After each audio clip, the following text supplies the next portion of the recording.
All That James here for All That Golf Review in Korea. Today I'm going to actually do some reviews in English in case a lot of our English viewers are actually asking, you know, I'd like to know more about some Korean stuff, and you're always speaking Korean, and Koreans are actually saying you're always talking in bad accented Korean, and now I'd like to hear you speak some actual English. So here I am. Today, again, we came to play golf at Vancouver Westwood Plateau in Coquitlam, but actually there's been a frost warning of some sort. The greens are closed until about noon. It's just after 10 a.m. So I had some time, and yesterday I went to Golf Town nearby and picked up a couple of clubs that I couldn't really find in Korea. So I want to take a few moments to actually show you the two cool things that I got. Now, the first one isn't a big deal because I think a lot of you have already seen it, but I had trouble finding it in Korea, but it's probably because it was so popular. It's of course the Callaway PM Grind 60 degree sand wedge, the Phil Mickelson wedge. It's 60 degrees, 12 bounce, and it's got a KBS 2.0 steel shaft in it. It's probably a wedge flex. It's got the standard Callaway grip. It's called the UTX Lambkin. And the reason I was interested in it is, first, the aesthetics is just amazing. I love these turquoise colored 4 ports on the back. A lot of people say that this is the original high toe before the TaylorMade high toe. I tend to agree. And the special thing about this wedge, I like it, is the fact that, of course, it has grooves right along the entire face. And you can see that well. And it's designed with a little the leading edge sticking out so that it gets under the ball easily despite the 12 bounce. So I don't know if you can see it clearly since I'm doing this on my own, but if I lay it down, right, it sits right on top of the grass, the blade right close to the grass, so that you can easily get under the ball.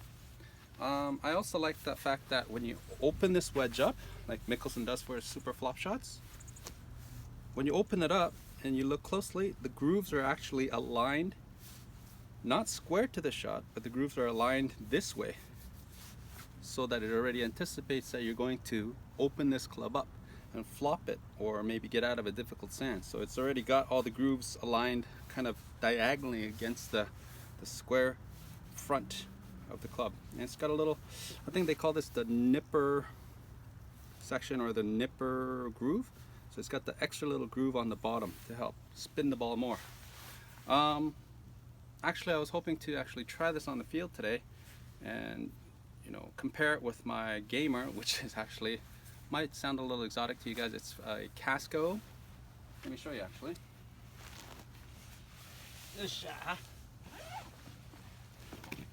It's you know, Korean people know it. 한국 사람들은 잘 알겠지만, it's the Casco Dolphin wedge. They call it the dolphin wedge because actually it looks like a swimming dolphin from the side. It's pretty cool. And this features a very special little flange that's been widened on the heel part of the sole so that it helps glide smoother out of the sand. And the special thing is, for those of you who follow it, I had it really ground. You see the circular grinding milling pattern. I had it ground specifically to this, and actually it takes my nail. It can actually grind my nail on it.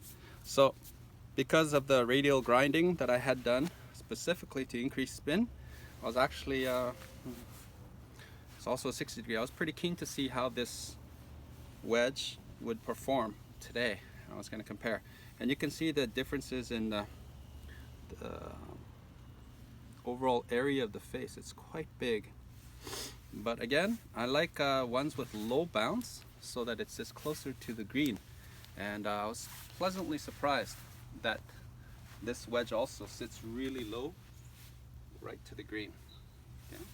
So hopefully this will make me pull off shots like Phil Mickelson, but we'll see about that. The second one, again, it's quite new. I don't think it has reached the Korean market yet, and that's why I was so keen to get it despite the fact that I can't afford a lot. It's the Frontline 2135 Black putter line. The Frontline 2.0, I think it's a 2.0. No, it's just a 2.0. It's just a regular Frontline. But it's a CERO putter from Cleveland. Now, unfortunately, I think Cleveland wedge and especially Cleveland putter is a little underrated in Asia, especially in Korea perhaps, because it's a more affordable, more value-added club in my opinion. But you know, we all like those super fancy, expensive stuff. But I immediately liked it because you can see that there's just no extra baggage. It's very clean aesthetically. It's like super bang on, slim, sleek. It's got the Cleveland 2135 alignment system and their patented diamond milling, which is kind of smaller here for more softer impact. Then as you get away to the heel and the toe, it becomes a little bigger so that the impact is a little harder, firmer, so that it doesn't lose distance as it rolls out.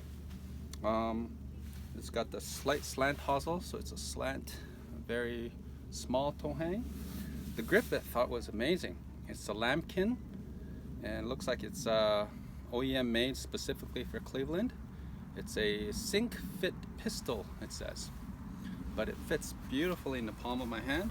I have small hands, right? And the black shaft and the black head, it just looks really great to the eye.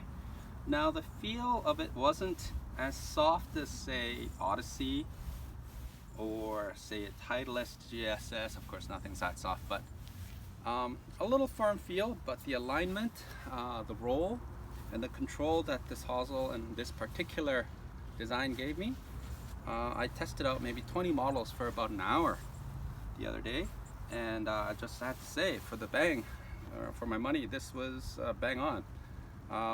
It says right here, it's for slight arc type stroke. Despite that it's a mallet, it's probably because of the slant hosel here. And the price here at the Vancouver Golf Town in Coquitlam Center was about $209 Canadian. That probably works out to, I don't know, 180 bucks in American, or maybe about 20만 won in Korea, and that's before tax. But again, the Cleveland 2135, look at that, very aerodynamic. It looks like a stealth plane. That's what I like about it. Very stealthy, very wonderful profile right from the top when you're looking down on the dress. Right. The insert, I was hoping that it'd be a little softer, but for example, the new Ping GL insert is a little too soft for me.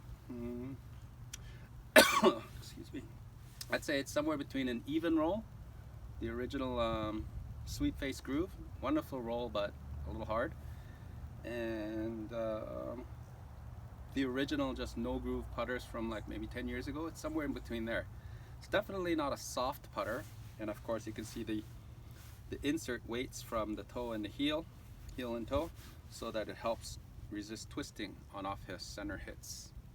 So that was my brief review of the Frontline CERO from Cleveland, with the amazing pistol grip that I really like, and really hoping to try this. The Callaway PM Grind 60-degree wedge with a 12 bounce, and this is the 2019 model. Right? And again, you can see how well it sits low to the ground, and even when I open it up, it still sits really wonderfully close to the ground because the heel part has been ground down. Right? So it's very versatile. I think you can try it from all sorts of shots. All right? So again, until the frost clears for another couple hours, looks like I'm stuck here. But I hope you guys found the review a little helpful, and hopefully if I do get a chance before I leave, this is my last day in Vancouver, finally my trip is over, and when I head back to Korea, hopefully I can give you a better update on how these two clubs played out. I have other clubs that I bought in secret, but I can't divulge because my CFO will probably kill me. But again, this has been a short review from James at All That Golf Review Korea. Thanks again for watching, and have a great day.